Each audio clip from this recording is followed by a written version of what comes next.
Overcoming glossophobia. Glossophobia means fear of public speaking. It is a long word. I learned that word in a very hard way.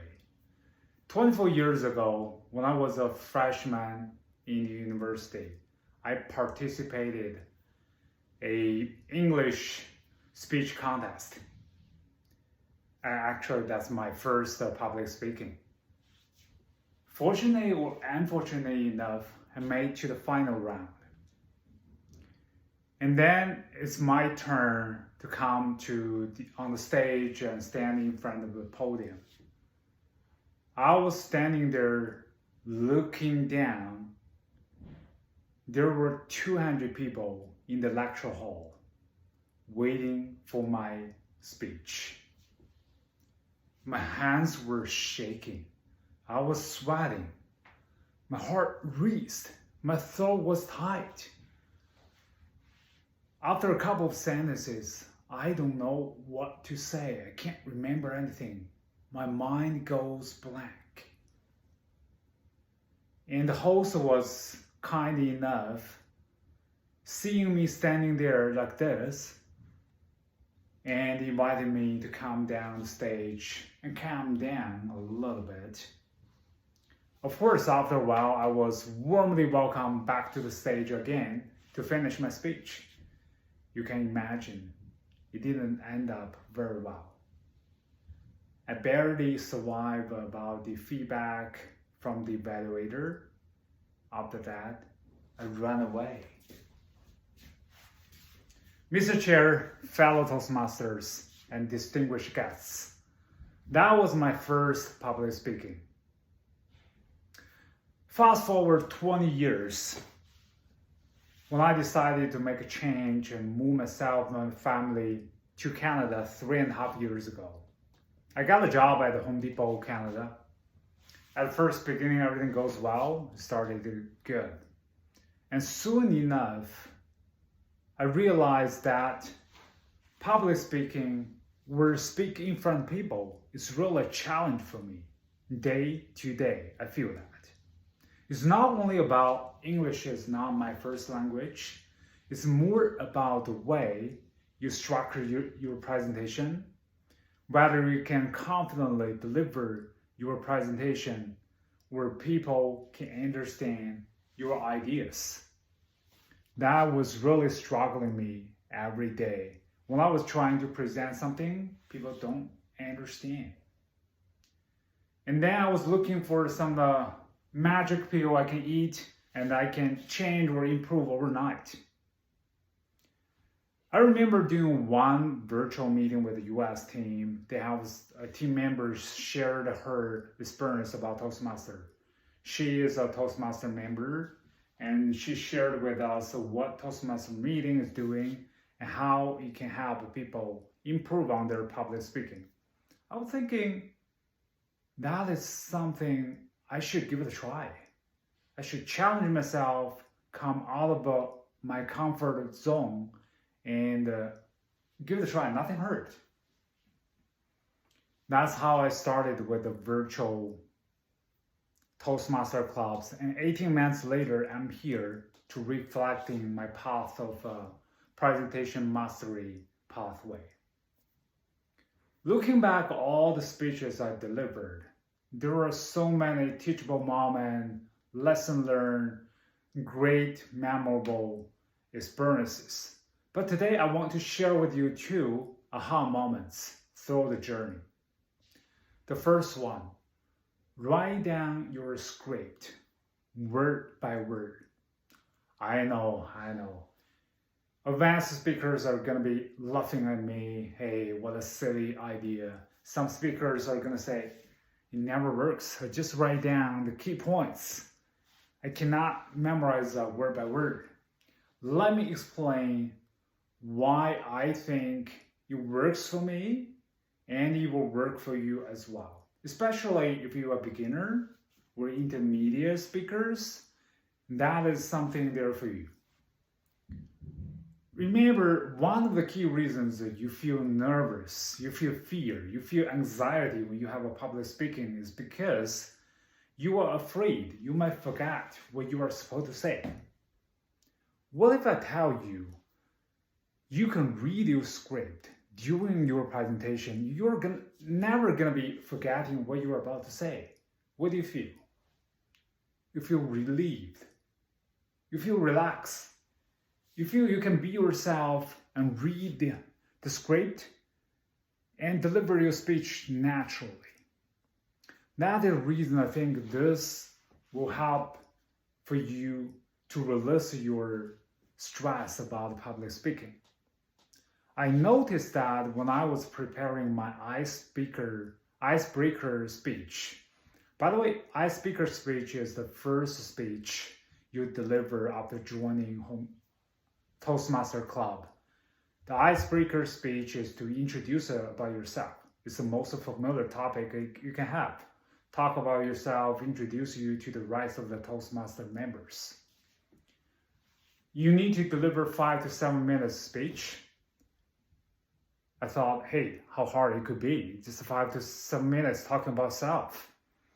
It should be easy enough. So I started writing down 3 things about myself and started practicing time after time. And quickly enough, I realized every time I prepare where I speak about the topics, I either over time, under time, the rest of the time, I'm off the topic. So I think, hey, wait a second. Why don't I write down everything I'm about to say in script? And so in that way, I can focus about my topic. So that's what I did. I write down everything. I started reading that time after time. And then I started recording myself in the camera. Without seeing about the script, I started reciting what I'm supposed to say. And magic happens. I don't have to read the script on paper or on the screen, but I started reading the script in my mind. It's literally like somebody is holding the script in front of my eyes and I can read them line by line. I feel much relieved. I don't have to be nervous, forgetting anything, because I can read them in my mind. So in turn, I can focus on the eye contact and body language and deliver the information more importantly. That was one of the aha moments for me. How to prepare writing down your script, and then you can release your stress. If you are a beginner or intermediate speaker, you can give it a try about writing down your script. The second aha moment for me is speech topic is everywhere. As long as something you are interested in, something you are passionate about, something that you studied, something give you memorable experience. I think it's not unfamiliar to hear some Toastmaster said, hey, where can I find my topics? I don't think I have a mature topic. I can't make a speech. I'm not ready.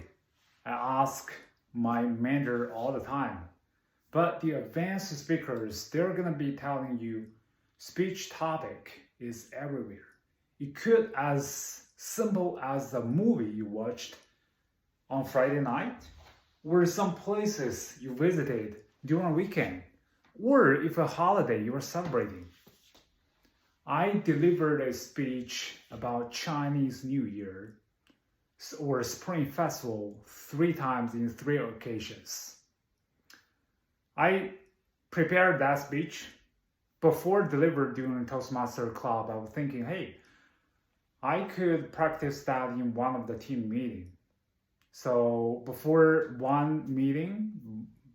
of one meeting, around 20 people, I said, hey, can I have 5 minutes? Because Chinese New Year is coming. I want to give you an introduction about Chinese New Year. People say, yeah, of course. And I practiced once about that speech. People are very excited, learning something new about Chinese New Year. The second time, of course, about the Toastmaster Club, I delivered a speech again. And the third time, there's a virtual meeting, team huddle meeting, but that meeting has 150-ish people. And you know some virtual meeting where you join late, your name will be on the top. And that day, I was having my camera on. I was trying to sneak in, but it turns out one of the team leaders see me on the screen. So she asked, "Hey James, how have you been? What have you been up to?" At that time, I was thinking, hey, this is the table topic. What am I about to say? I have to speak on my feet.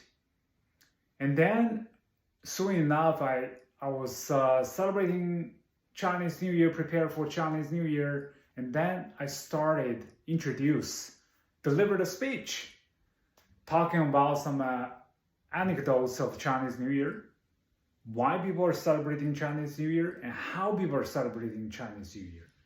And later on, I talk about the dishes, the meaning about them. So people are so excited to hear something new, something they were not aware before. That's how you can leverage Toastmaster in your private life, in your work life, in your daily routine. That's the second aha moment. So in summary, as always, Toastmaster is an organization we provide mutual support and also very proactive environment. Every team member has the opportunity to practice safely. No judgment about their leadership skill, communication skill. And also they can have self-improvement. They can also have the lesson learned to their life, to their daily routine as well. 2 aha moments I shared today. One is to write down your script of your speech, especially your beginner or intermediate speakers. Second, speech topic is everywhere.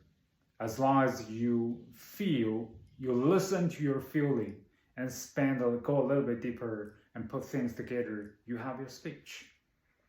That is my reflection about 18 months of a Toastmaster experience of my presentation mastery pathway.